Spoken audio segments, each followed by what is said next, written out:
অন্যান্য শিক্ষার্থীর মতো নির্ধারিত ফি জমা দিয়ে নিয়ম মেনেই এসএসসি পরীক্ষার ফর্ম পূরণ করেছিল কুড়িগ্রামের জমিদারপাড়া গ্রামের জাহিদুল ইসলামের মেয়ে জান্নাতি। পুরো বছর জুড়ে পরীক্ষা দেওয়ার প্রস্তুতিও নেয় পুরো দমে। কিন্তু সেই স্বপ্নে হঠাৎই নেমে আসে অন্ধকার। ২০ এপ্রিল প্রবেশপত্র নিতে বিদ্যালয়ে গেলে জানা যায় সবার প্রবেশপত্র এলেও জান্নাতিরটি আসেনি। এডমিট কার্ড নেওয়া বাকি ছিল। আমি ওদের সাথে নরমালি যাই এডমিট কার্ড নেওয়ার জন্য।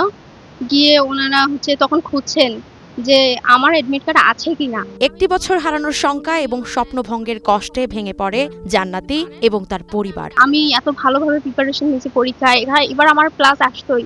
এখন উনি বলতেছেন যে যাই হোক আমি ক্ষতিপূরণ দিতে রাজি আছি। উনি ক্ষতিপূরণ দেবেন ঠিক আছে, কিন্তু উনি কি আমার টাইমটা ফেরত দিতে পারবেন? আমার স্মরণ ছিল না, আপনার মেয়ের টাকাটা, ফর্ম ফিল আপের টাকাটা আমার পকেটেই ছিল।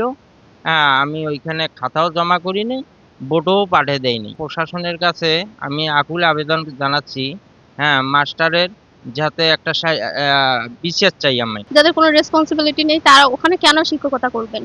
তাদের কি জাস্টিফাই করা উচিত না ২ সপ্তাহ ৩ সপ্তাহ আগে যে কারা এডমিট পাইলো কারা পাইলো না, এসব তো ওনারা করেনই নাই। উল্টা পরীক্ষার একদিন আগে এডমিট কার্ড দেয়, যেখানে কিনা সকল শিক্ষার্থী একদিন আগে পড়ালেখা নিয়ে ব্যস্ত থাকে। এ বিষয়ে অভিযুক্ত প্রধান শিক্ষক মুঠোফোনে দায় স্বীকার করে ক্ষমা চেয়েছেন। জান্নাতির বিষয়টা হলো আমার ভুল, এটা আপনার ভুল। এখন তারপরেও আমি তার কাছে মাপ চাইছি ভাই। স্থানীয়দের প্রশ্ন, একজন শিক্ষার্থীর জীবনের এত বড় ক্ষতির দায় কে নেবে? শুধুই প্রশাসনিক ব্যবস্থা কি যথেষ্ট, নাকি প্রয়োজন দৃষ্টান্তমূলক শাস্তি?